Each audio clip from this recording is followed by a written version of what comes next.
Hi, I am James and today I'll be teaching myself how to build a 9000 lumen light box using things I've found around the house and you can commonly buy on eBay.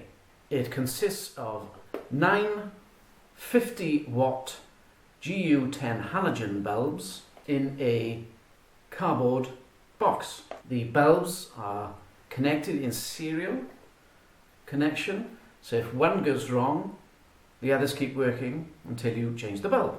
The case is made of a very hard cardboard. You could use MDF, plywood, cardboard. It is held together with primitive dovetail joints, wire binding and a bit of glue. Of course it has a handle on the top for ease of carrying.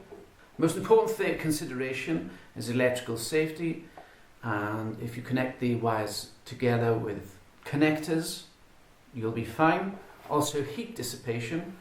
I've made little holes in the top of this one. I don't think that's adequate enough. I'll be putting large slits in my new model. So I'm going to turn everything off and we'll test the brightness of this unit. So here we have the normal brightness on a very overcast day, and with the 9000 lumen unit operating, this is quite bright, like the middle of the day. Okay, to build my light box I will need the following components. 9 ceiling bulbs with 50 watt halogen bulbs. I picked these up at a local yard sale for 50 pence each. The other bulbs are on their way, and obviously the connectors are here to go into the bulbs. We also need some extra wiring, some extra board, a 5 amp plug, and obviously a front board that will accommodate 9 lamps.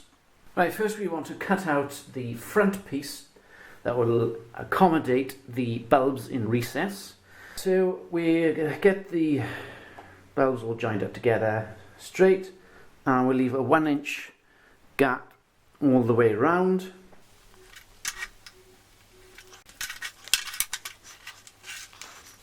Now to cut it out.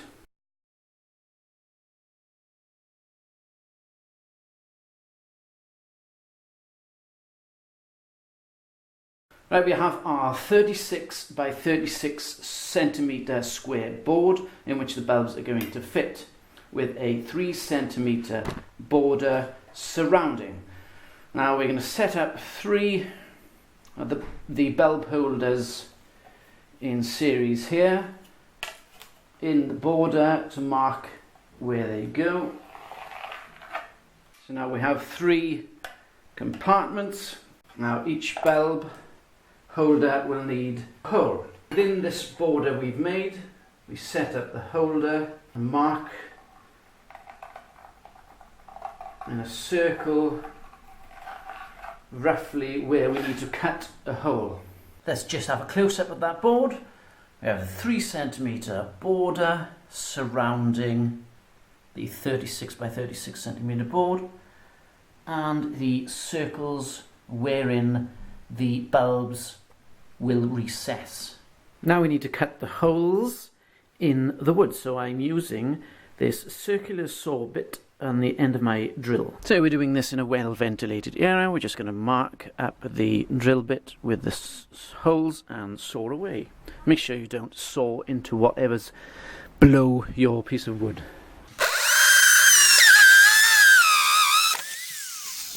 Right, we were using the maximum size saw piece, so obviously the casings won't fit through the hole, so we just got to continue with about a centimetre each side of sawing. So now we know how big the hole is, we can measure it and make a template for the other pieces. So that's 7 centimetres. I've got some board here. Going to measure a 7 centimetre hole. So if we want a 7 centimetre hole, we need a 3.5 centimetre radius, and then we can mark it with a compass. And we can then cut out the template using some. Now we have our template cut out. We can put it over the other holes and mark out approximately. So we're putting a sander head on the end of the drill, and with a circular motion using the eye, cutting out until your backing plate fits in. Okay, having sawed the holes out, we have the lamp holders in place. Some of them are overlapping, so we just need to adjust the holes just a wee touch. Then we want to file down the scabbly edges. My bulbs have arrived from eBay. In the post they were 20p each. We're just going to tape the back of the lamp holders to the board so I can insert the lamps. Replace the bulb in the carrier, connect it to the connector, and then clamp down with a spring wire. Now, to wire these lamps in a serial circuit is quite easy. I shall demonstrate with this wire. The terminal will be here. We'll move on to the next spool, to the next spool, then round to the next spool, and on to those three, and across to there, and this will lead to the mains plug. So it's a simple affair of joining all the blues to the main socket and all the browns to the main socket. So if one bulb breaks, the others do not. So let's get these metal plates off and the caskets off. To minimize the amount of wire stripping we have to do, we're just going to simply connect the wires together in pairs throughout the board. So we just need to take this one off and connect it directly to the blue and brown here.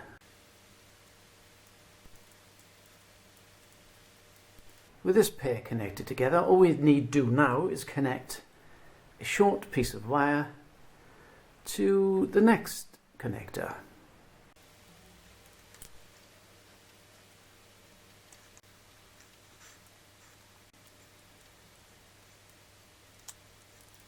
To prevent electrical shock and cross-circuiting, we're then going to put back the covering.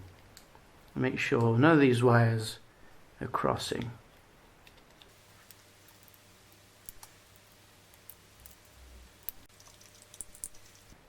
Okay, that's the plug on. We're not going to bother with an earth wire because there's a light switch and it's in a serial circuit. There can't be any problems there. So now we're going to test this out and see what happens. Now let's get this boxed in by putting 4 pieces of card on each side and a backing. Right, so the boards need to be high enough to hide all the wires and allow heat dissipation. So in half for these A4 boards. Now we need a backing board for the unit. I don't have anything that's 36 centimeters square, so I'm just going to use an A4 board which will leave some gaps either side for heat dissipation. Now we need a series of holes along the board to wire in the sides to them. So every 7 centimeters we're going to make a small hole and a corresponding one on the board, and they're going to be 1 centimeter in.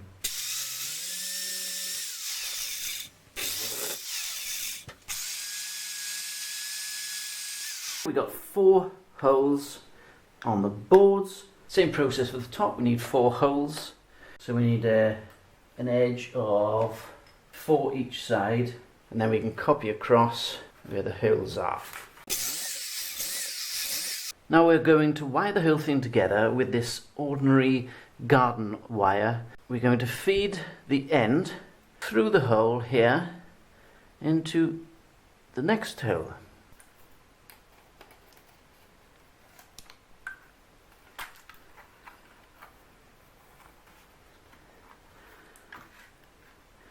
So the wire's through the hole, and we're going to tie it together so the tie is on the inside of the box, so it won't be seen. Okay, all the sides are wired in place. and standing up, freestanding. So now to wire the top on.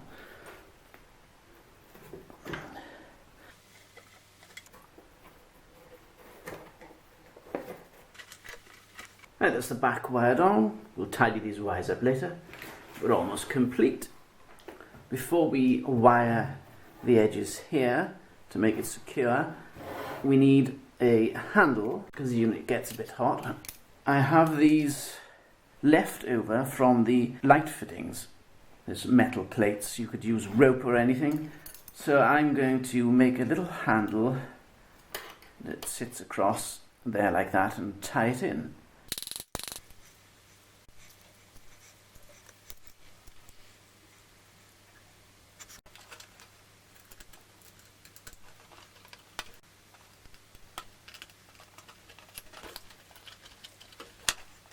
Now we're nearly complete. We're just going to punch some holes through the sides here so we can wire it closed.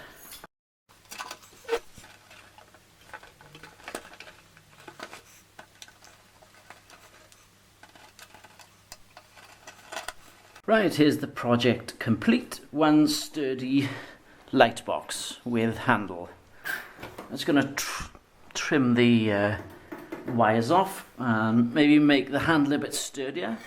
And we've got a hole here for heat dissipation, but we will make a whole host of holes here at the top. We'll just test it once again, make sure everything's fine. Okay, my light box experiment is complete. I've filed down the sharp edges and hidden the wires. I've put some heat holes in the top to dissipate the heat somewhat. I've secured the handle and changed the bulb and glued down the casings, and we are complete. Thanks for watching. So now the project is complete. Let's weigh up the pros and cons of the device. Cost: the bulb holders cost me £1 each. It was in a factory sale. The bulbs 20p each. The cardboard £1. For the sides, £1 for the back. The wood was nothing, it was scrap. So in total, 9, 10, 11, £12. I think that's quite a good deal, considering that lighting rigs cost 50, 100, even more. And this was made in a couple of hours, over 6 months, but you know, you get the point. The pros: it's very bright, 9,000 lumens. Portable, lightweight, flexible, pointed in all directions. The cons, of course: it's very hot, heats up a room in a short time, more so than studio lights, I'd say. Also consumes a lot of energy, perhaps. Also, it's a bit like a torchlight. There's no diffusion of the light. It needs some sort of covering over it. Maybe that can be a project for the future. Thanks.